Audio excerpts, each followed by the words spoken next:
Hacksaw Jim Duggan has come to the ring with his 2x4, the Double G Lumber Company. Hello again, everybody. I'm Joel Watts, and you've touched Mid-South Wrestling. Along with Jim Ross, I'll be commentating the action that you'll see in this terrific hour. You'll see the New Zealand Sheep Herders. You'll see Taurus Bulba, Terry Taylor, Jake the Snake Roberts. You'll hear a great announcement from the Superdome just before the opening. You're watching scenes from last week as Hacksaw Jim Duggan made his return to the Mid-South. We'll be talking to him in just a moment. Jim Ross is in the ring standing by. Also today, you're going to be seeing Terry Taylor video if we have time, and Coco Beware will be on the program. At this time, let's go to Jim Ross, who's standing by in the ring with Hacksaw Jim Duggan. Ladies and gentlemen, in my opinion, one of the finest athletes and one of the greatest people ever to compete in the squared circle in the Mid-South, Hacksaw Jim Duggan. You know, Jim Ross, seems like I've been gone a long time. Like I said, I went over to Japan, saw the world a little bit, came back, spent a week in Hawaii, got some sun. But I tell you what, I was laying out there on the beach, and I looked over at my buddy and I said, hey, there's no place like home, there's no place like Mid-South, because this is my home. This is my home, and you folks are my family. We're one. And like I told Buzz Sawyer, I'm going to tell Dick Murdoch, I'm going to knock on Dickie Slater's head, and I'm going to say it again. There's not a man on the face of this earth that's going to run Jim Duggan out of Mid-South. Because as long as there's blood in my heart and air in my lungs, I'll fight Sawyer, Slater, Murdoch. Ask anybody. Ask any one of these folks, and they'll tell you, Hacksaw Jim Duggan has come home. And ladies and gentlemen, let's go back to Joel Watts. Coco Ware is going to be on this exciting program today, and now let's take a look at his video, The Bird by Morris Day. What time is that? I still got 10 seconds to get to the dance floor.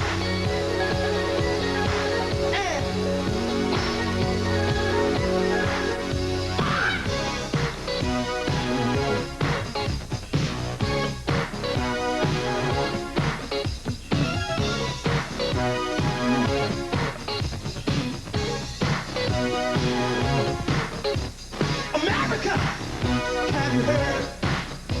Got a brand new dance, and it's called the Bird. You don't need no finesse or no personality. You just need 2 arms and an attitude. And everybody sing with me. Come on now. Hallelujah. Oh, oh, oh, oh. Hallelujah. Oh, oh, oh, oh. America, have you heard? Got a brand new dance, and it's called the Bird. You don't need no finesse or no personality. You just need 2 arms and an attitude. And everybody sing with me. Come on now. Hallelujah. Oh, oh, oh, oh. Hallelujah. Oh, oh, oh, oh. Brothers, don't be cool. Women like it sometimes when you act fool. Sisters, don't be shy.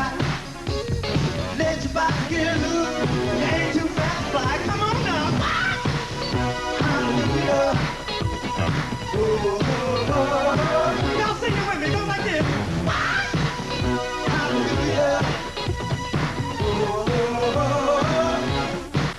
That great video on Coco Ware. It's called The Bird, and we're going to see Coco Beware in action right after this. Hallelujah. Oh, oh, oh, oh. Brothers, don't be cool. Women like it sometimes when you act fool. Michigan, weighing 260 pounds, Rob Ricksteiner.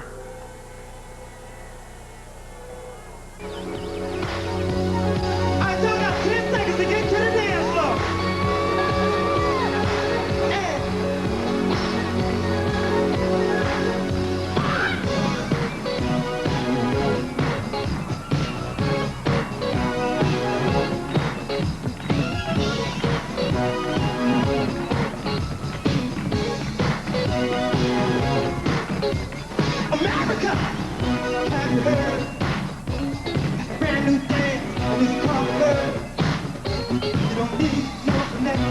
no personality.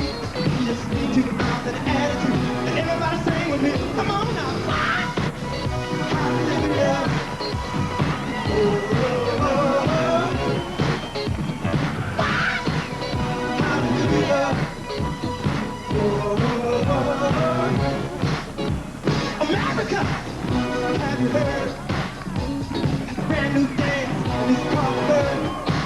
You don't need no connections, no personality. You just need to come out with an attitude. And everybody sing with me. Come on now. Hallelujah. Oh, oh, oh, oh. Hallelujah. Oh, oh, oh, oh. Brothers, don't be cool. And ladies and gentlemen, I'm ready. Sometimes when you act fool. Sisters, don't be From shy. Union City, Tennessee, at 229 pounds, the Birdman, Coco Ware. This match, one fall or 10-minute time limit. Well, he's got everybody dancing and jumping. Morris Day's The Bird brings Coco Beware. And his opponents had better beware. No, well, I started to say no pun intended, but Joel, this young man is really electrifying. His opponent is a double tough young man, the Big Ten champion from the University of Michigan, Rob Ricksteiner. This should be a great test for Coco Ware as Rob Ricksteiner. You're right, Jim. This should be a great match. Both these men about the same size, about the same quickness. Rob Ricksteiner with a little bit of edge in the amateur ranks, and Coco Beware with a little bit of an edge in the professional experience. So this should be an interesting matchup. As we see the collar and elbow tie-up, Ricksteiner goes into the headlock. Ricksteiner reminds me a lot of Steve Dr. Death Williams at the same stage of his career.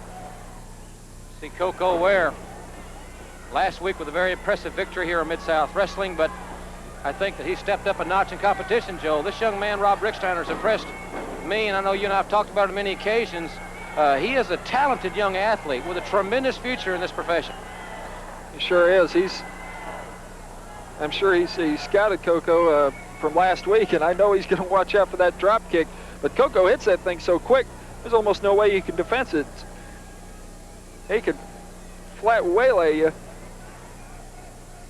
from just about any position in the ring.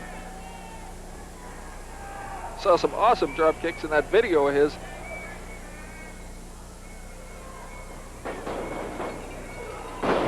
Ricksteiner with a football-like tackle. Coco Ware. Well, that's... Ricksteiner's not going to sprain his ankle landing on his head. That's for darn sure, I'll tell you. Coco Ware is explosive from any position. Sure is. He's quick. I think Rob Ricksteiner is trying to rearrange his strategy here. Coco comes out. The fans are so solidly behind him. He's got the momentum before the bell even rings. The crowd was dancing in the aisles. He's got a great personality, and with the size of this crowd, it's kind of easy to get pumped up. Similar to the six man in basketball, the home court advantage is definitely Coco's on this particular occasion. It certainly is. As Coco Ware ties up that leg, he has Ricksteiner in a lot of pain, I'm sure. He's putting a lot of pressure on that knee joint, and that's the one area that every athlete fears. It's the one part of the body. Some people, a lot of medical folks have said that the knee, it was really not meant for athletics. No matter how strong you get, it's hard to strengthen up that knee, and those ligaments in there are certainly a point of attack if you're really seriously trying to keep an opponent at bay. It's Coco Ware and Rob Ricksteiner. They're jockeying for position. Coco shows he can use some psychological tactics, but in a different kind of way. Coco, Deep hip toss there, Joel.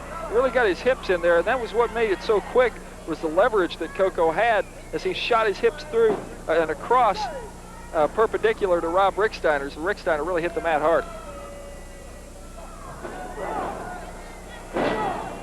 That's one of the strongest points of the body, Jim, is the hips. Ricksteiner is really trying to manhandle Coco Ware in this corner of the ring. He hadn't been able to out-wrestle him so far, so he's going to the back alley tactics, using the ropes there. Referee Carl Fergie doing his best, but those are a couple of big bulls in the ring. I'm sure it's tough to break them up. All you can do is try and count them out. Rick Steiner raking the feet across the forehead of Coco Ware. Body slam. He's gaining some momentum on Coco. He certainly is. Rick Steiner from Michigan is a very strong young man. And right there is evidence of that as he's holding Coco Ware. Oh, he tossed Coco down to the mat.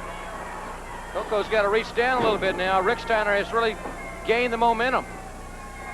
Coco Ware obviously in great condition. He's known as a fighter.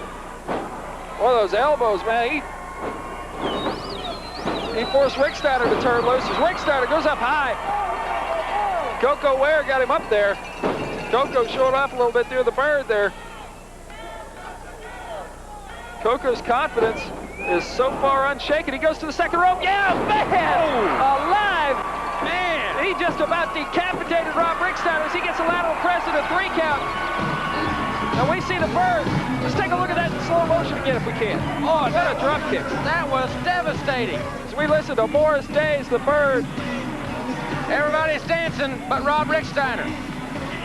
Rob Rick He's going Steiner to set this one out. flat. He's going to set this one out, Joel, as Coco Ware electrifies this tremendous crowd. Watch this.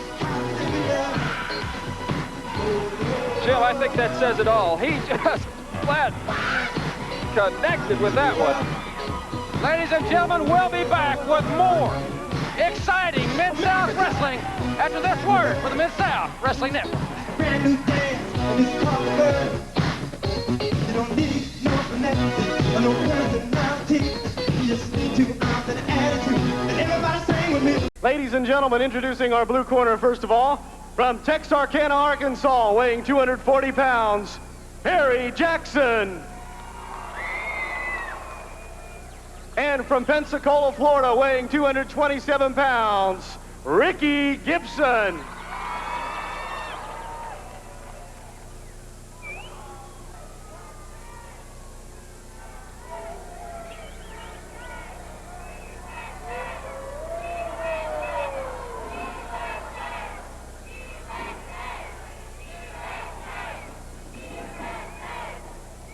And introducing in the red corner, the combined weight of 482 pounds, the New Zealand Sheep Herders.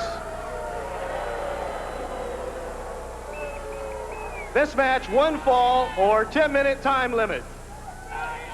Well, ladies and gentlemen, there you see the devastating New Zealand Sheep Herders saluting the New Zealand flag, pledging their allegiance to their country, to which I have no problem. With the exception, Joel, that they can pledge allegiance to their country all they want, as long as they just not use such derogatory remarks about Old Glory and the United States of America. Well, certainly, Jim. Wrestling in the ring is one thing, and then nationalism is another. And the Sheep Herders have really been running America down since they've been here. It's kind of sickening. These two, I guess you could describe them as unorthodox, but I think they're just a little bit more than that. They're wily, they're veterans of the ring, and they will stop at nothing to get a victory. No tactic, nothing is left out of their repertoire. Well, Joel, they have been the cause of some of the biggest riots in professional wrestling history. I mentioned this on many occasions. I'd like to have just a penny for every dollar that they've been fined since they've been in this sport. Their suspensions, well, it would fill up a chapter in a book. Now, it's kind of unusual with them. To most people, that would mean a lot. To them, they're just glad they got the opportunity to hurt some people. Now, sure, anytime you step into the ring, that's going to be a point of contention, but these two make it their entire modus operandi. Look at this! Once again, Joel, Perry Jackson, who has been devastated, just like last week, they did not allow the other opponent to even get in the ring. The New Zealand Sheepherders, ladies and gentlemen, a phenomenal team. And Joel, before we went on the air today, I had the opportunity to talk to the New Zealand Sheepherders. Let's take this time and hear those comments.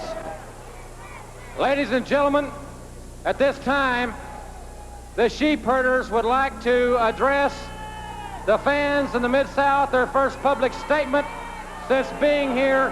Gentlemen, I understand that you have been champions, tag team champions, in 37 countries. 37 different countries. I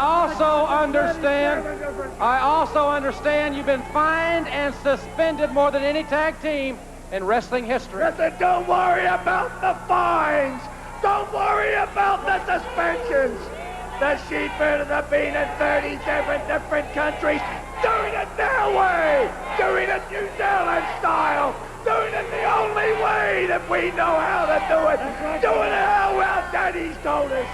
And now here we are on the Invasion Tour 1986. Invasion of the Mid-South. Invasion of the USA. We're going to squash. We're going to trample. We're going to destroy every American opponent we can get. Because there's no men in this country. You're looking at the men here. They're gutless. Every Yank is gutless. And we're waiting to take the title of them. Those comments from the New Zealand Sheepherders. Well, Jim, it's quite obvious that these two men are very anti-American. It's quite obvious that they are gunning for the Mid-South tag team titles and anybody else that gets in their way. They are an awesome tag team combination. Veterans of the ring, very good athletes, very vicious, and we'll be back with Taurus Bulba right after this.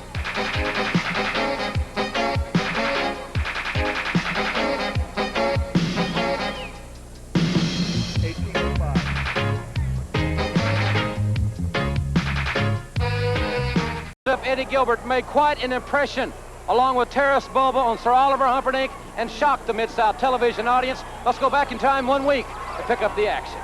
And now, I'm about to unveil my threefold plan to rid the Mid-South of the likes of Jake the Snake Roberts and Jim Hacksaw Duggan.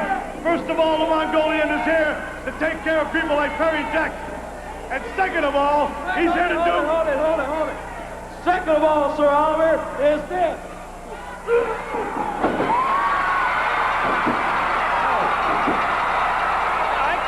can't believe this. Taurus Bulba has attacked Sir Oliver Humperdinck. It looks like Eddie Gilbert is behind this. He's not doing anything to Humperdinck. He sends with that reverse pile driver. 1 whole year. 1 whole year. He is waiting.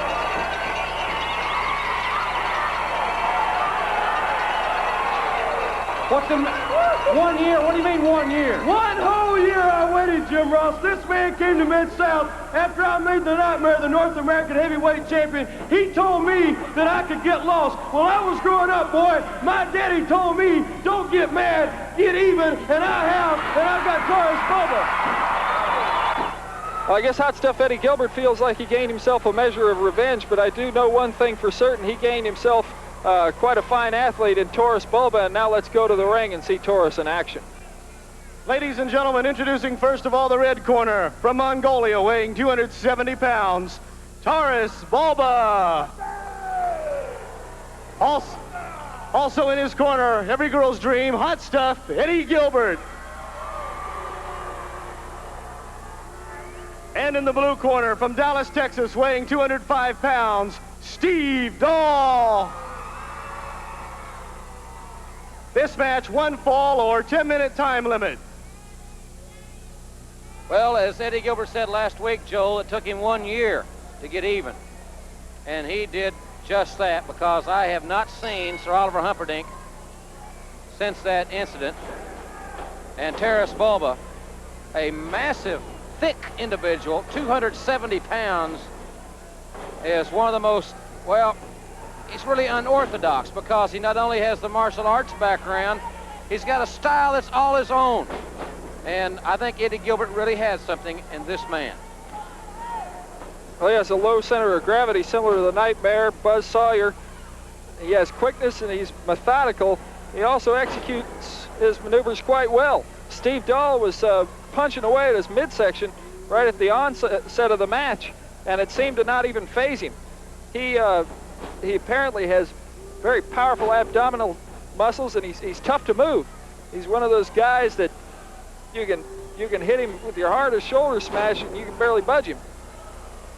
Very impressive use of the headbutt to the kidney area of Steve Dahl, and this young man from Dallas has been decimated. Whoa, reverse pile driver.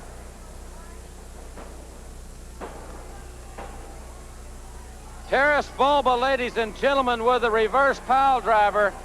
And this man is quite an athlete, as we see hot stuff, Eddie Gilbert, the controversial hot stuff, and we'll be back. Well, ladies and gentlemen. Well, at this time, let's take a look again at that pile driver, Taras Bulba. Tremendous pressure. And that head, you just seen, you saw man. Steve Dahl's head just snap as Bulba really planted him. And ladies and gentlemen, we'll be back with Jake the Snake Roberts, a man with a DDT, right after this.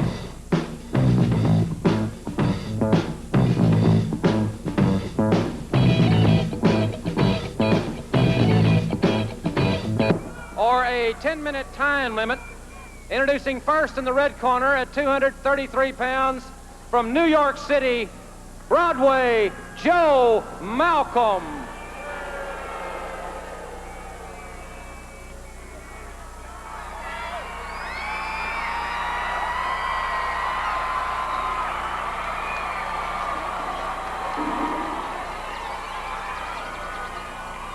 And now entering the ring at 252 pounds from Atlanta, Georgia, the current Mid-South television champion, the man with the DDT, Jake the Snake Roberts. Your referee for this event is Tommy Gilbert. Ladies and gentlemen, we'll hold it right here as Mr. Unpredictable Dick Slater, along with Dark Journey, making their way to the ring. Hold it. Hold it. Hey, you come here. I got one thing to say to you, Jake Roberts. Out of all the things that's happened to me and Jake Roberts, I got one thing to say. Why don't we take you and me, we'll put Shirley on the line, we'll put the North American title on the line, we'll put your TV title up, we'll put it all on the line, you against me, and I don't care if you use a DDT or not. Oh, man. I didn't come in here to fight you now, Jake Roberts. I come in here to you to tell me, you tell me that you want me. You have got a very short memory. You have got a very short memory. Art, hold it now. You might have DDT her, but you go ahead and DDT me. Hey, wait a minute. Now you got your major point. I just came out here. Listen to me, both of you. Art. What are you Get doing my out here? face. Both of you guys, your personal little war got the whole title picture sewn up. I'm out here to challenge you, Jake Roberts, and I'm also here to challenge you. And I'm not interested in your problems right now. Championships, what you got tied up, I'm telling you right now, you're on notice, both of you. Why don't you just get out of here? Come on.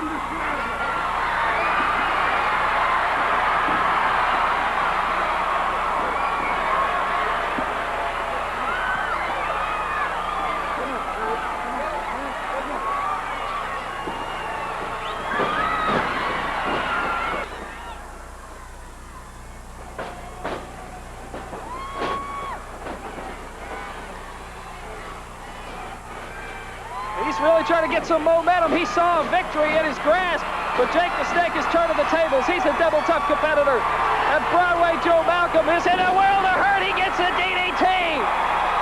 Oh man, Jake really delivered at that time. Jake with a very, very quick victory, and now he's straight up, and you know exactly who he has on his mind. Mr. Unpredictable Dick Slater, and listen to this crowd.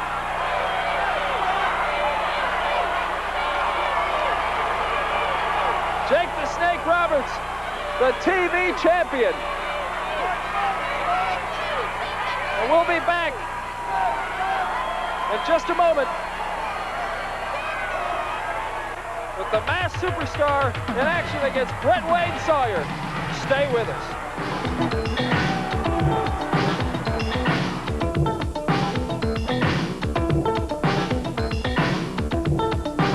From parts unknown, weighing 270 pounds, the Masked Superstar. Also in his corner, Captain Redneck, Dick Murdoch.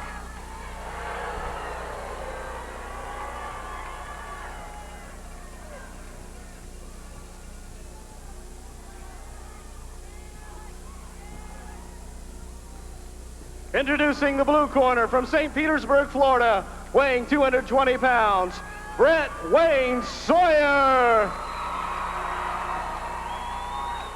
This match, 1 fall or 10-minute time limit. Your referee, Carl Fergie. All right, ladies and gentlemen, we're back here in Mid-South Wrestling. There you see the Masked Superstar. He will be seconded by the rowdy Texan from Waxahachie, Dick Murdoch, as the Superstar goes against the younger brother of Mad Dog Buzz Sawyer, Brett Wayne Sawyer. And Joel, one of the most noticeable things that we need to cover, I think, here at the outset, is that Brett Sawyer is giving away some 50 pounds to the big masked man. But I don't know if I don't think that has intimidated this young man yet. I've never seen him intimidated. I think that runs in the Sawyer family. I'm sure Brett is, as long as he's been in the pro ranks, I'm sure he's gotten used to going into a match with a weight disadvantage. The thing that strikes me as strange is Dick Murdoch seconding the Masked Superstar. And we've seen him do it before, but I think it's kind of ridiculous because an international star like the Masked Superstar certainly doesn't need anybody out there seconding him. I think the situation with Ted DiBiase has gotten to such a boiling point that Dick Murdoch, I think he's afraid to be anywhere where the Masked Superstar is not. Well, he wants Ted DiBiase to be by himself. He most certainly does. But it's not a reciprocal feeling, quite obviously, and as far as Murdoch is concerned. The Masked Superstar there pulling the tides of Brett Wayne Sawyer. And, you know, we've talked about matchups and physical abilities and so forth week after week. This is a great example. The Superstar pulling the tides of Brett Wayne Sawyer. He pulls them much more, and we may have to go to black here, Joe. But Sawyer has got tremendous quickness and speed. There's no doubt about it, and he has to utilize it against this tremendously strong and large man.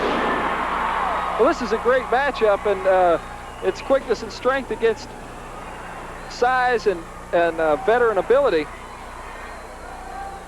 But again, I have to say, I hate to see Dick Murdoch out there because you always have to consider him a factor, even if he's just a distraction for Brett Sawyer. Remember when the Superstar was wrestling Steve Dahl, a fine young competitor from Dallas, Murdoch with a cheap shot on the outside. You know, I got a letter from a fan the other day that was really chastising me because I stated how I felt that Dick Murdoch had really had a change of heart, that I couldn't understand it. Wasn't trying to start an argument, Joel, but I did have to, I think, state my feelings that Murdoch, I think, has gone off the deep end, and his motivation is really hard to pinpoint. It's hard to define. Brett Sawyer, great strategy there, Joel. He's got the big man on his back. That's the place to put him. He sure does, with that armbar and twist. He could have turned it into a reverse half Nelson. I think he got closer to the pinning predicament, but on the Masked Superstar, you really have to wear him down a lot more. But look at the action.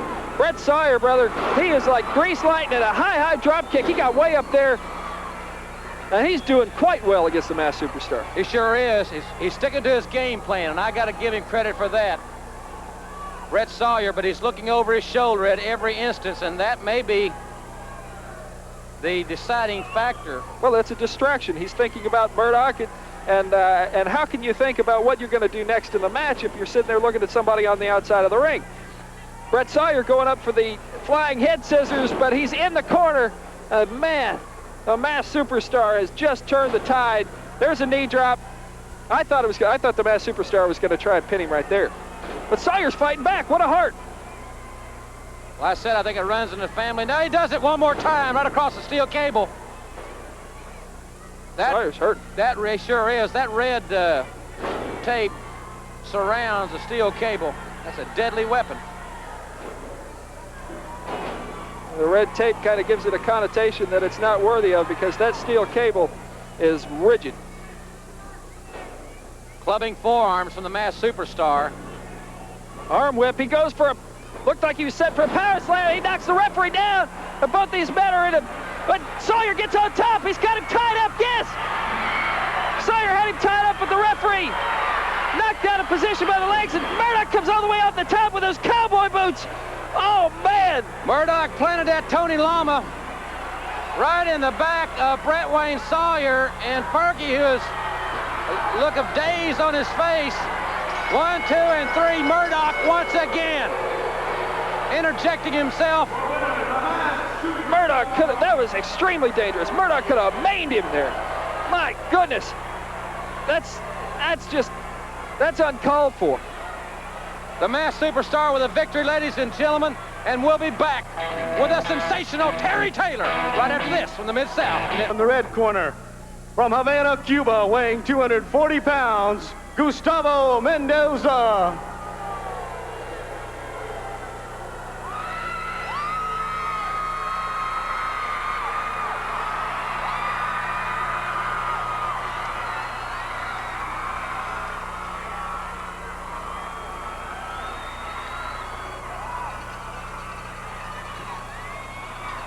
And entering the blue corner, from Vero Beach, Florida, weighing 232 pounds, Terry Taylor. This match, 1 fall or television time remaining. Your referee, Tommy Gilbert. Here we go, ladies and gentlemen. Terry Taylor against the man from Havana, Cuba, Gustavo Mendoza. We've got action here on Mid-South Wrestling. Terry Taylor, one of the most electrifying athletes ever to grace the squared circle.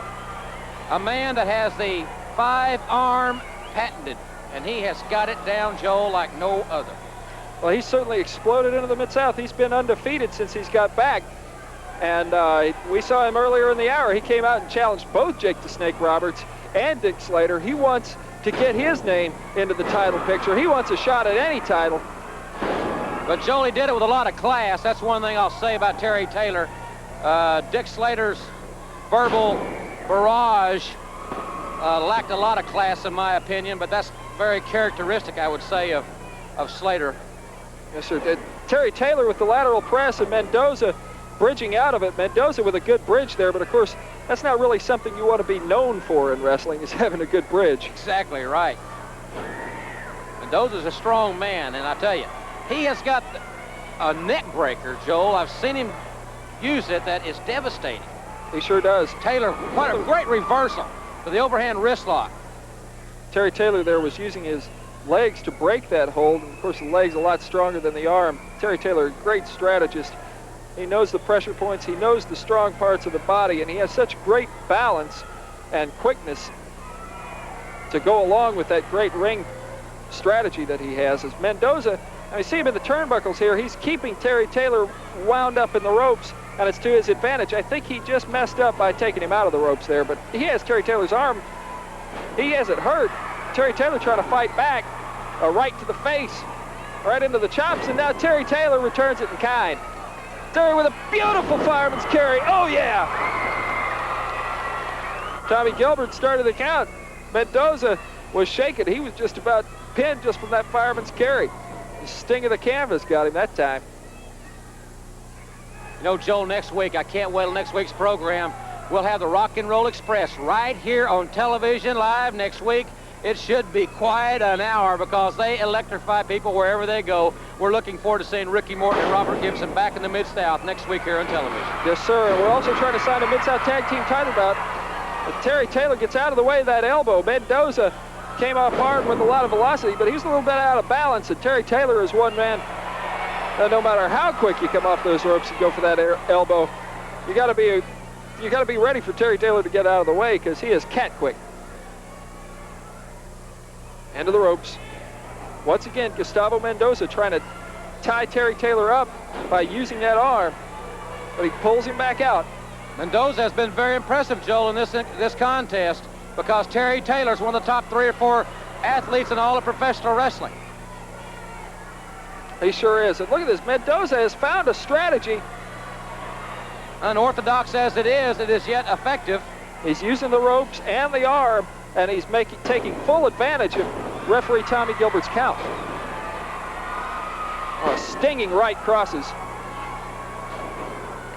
Taylor fires him off. Elevation, but Gustavo Mendoza lands on his feet. Both men come off the ropes. Terry Taylor ducks underneath the clothesline. Whoa, man, the action's going. Terry Taylor with a 5-arm. Yes, sir. TT, Terry Taylor, with another great victory here on Mid-South Wrestling. Don't forget, next week we'll have the Rock and Roll Express. We're going to try to sign a Mid-South Tag Team Championship matchup. It's going to be another tremendous hour. Ricky Morton and Robert Gibson, the Rock and Roll Express, come home next week here on Mid-South Television. Joe, we're going to close the program with a little look at Terry Taylor, a great video for Joel Watts. I'm Jim Ross. Ladies and gentlemen, we'll see you next week right here on Mid-South Wrestling.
I gotta get